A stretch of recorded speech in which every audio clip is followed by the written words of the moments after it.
হয়ে যাবে। সচরাচর আপনি যেখান থেকে রূপচাঁদা শুঁটকি কিনেন দেখবেন কি মাছটা বাঁকা হয় না, সোজা রয়ে যায়। এবং আমাদের গুলো ওজনে খুবই হালকা হয়ে যাবে, যেহেতু লবণও নাই, মেডিসিনও নাই এবং হাড় ভাবে শুকানো, ওজনে খুবই কিন্তু হালকা হয়ে যাবে। আপনি যখন আপনার হাতে যাবে তখন বুঝতে পারবেন।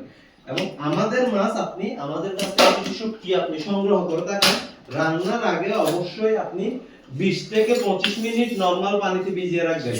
আমি আবারও বলতেছি 20 থেকে 25 মিনিট নরমাল পানিতে।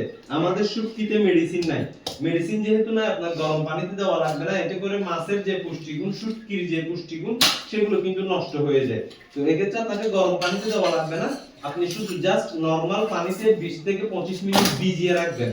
যেহেতু হাড় ভাবে শুকানো, আপনি যদি ভিজিয়ে না রাখেন এতে করে মাছের যে প্রপারলি স্বাদ সে স্বাদটা পাবেন না। যখন 20-25 মিনিট ভিজিয়ে রাখবেন একটু নরম হয়ে সফট হয়ে আসবে, তখন আপনি শুটকি খেয়ে অত্যন্ত স্বাদ পাবেন। তো